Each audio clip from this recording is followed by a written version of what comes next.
this video, I'm going to demonstrate how to operate the 975 roll groover in the in-place or manual method.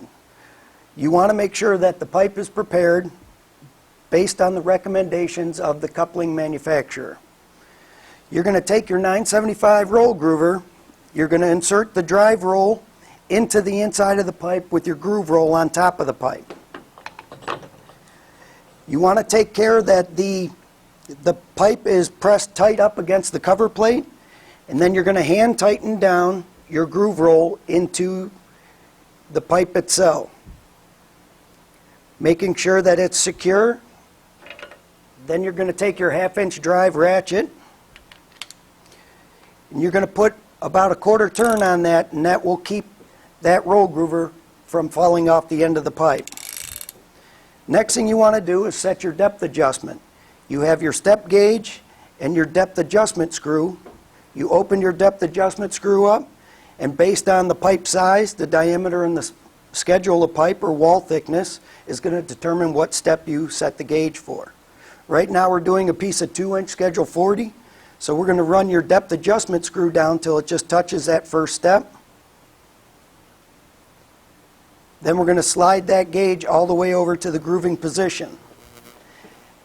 At this point in time, we have an extension, 1/2-inch drive extension, that we're going to put into the input pinion gear, which will then drive that 975 roll groover for you. We're going to add a little bit of tension on the top to drive that groove roll down into the pipe to start to form your groove. Then you're going to take your 1/2-inch drive ratchet, put that into your extension, and this will give you a directional arrows as to what way to turn that 975. Now we're actually going to begin the grooving process by hand. Every rotation around the pipe, you're able to remove your 1/2-inch drive ratchet, come back to your feed screw, and put about another 1/4 turn of pressure back on it. At that point, we're going to head back to your extension, and again, we're going to operate that 975 groover around the end of the pipe. We're creating a little bit of a groove with every pass. Now we're going to take it back out to the feed screw again. Going to put about a 1/4 turn on it, and then right back to your drive.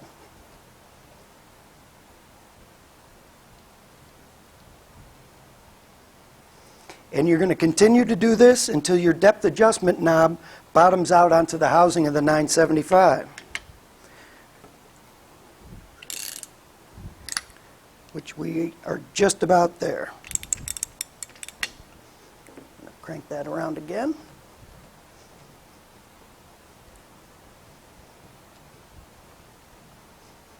We've got just a little bit more to go, so I'll put it back into your feed screw again.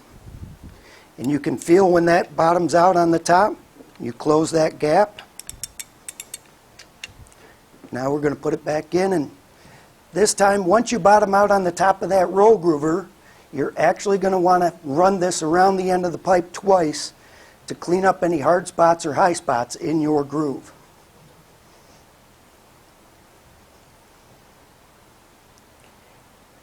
And that is how you roll groove manually or in place with the 975 roll groover. Thank you. Now that we have our groove completed with the 975, what we're going to do is remove the 975 from the pipe and check our groove. One option that you are able to have when you're running the 975 in air or in place is you can remove the side support arms if you are restricted in space as far as operating or running the 975. It will take up a lot less room as it travels around the end of that pipe. So what we're going to do is loosen our feed screw, and at this point hang on to the groover so it does not fall. Back the groove roll off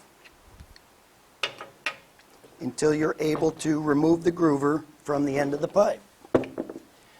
Now at this point, this is where we'd want to take our diameter tape and go ahead and measure the diameter of the groove itself to make sure it's within its specifications or tolerances. So we would wrap the diameter tape in the groove itself, pulling it tight, and making sure it conforms to the sizes that you need, which this one is all set, so this pipe is ready to go.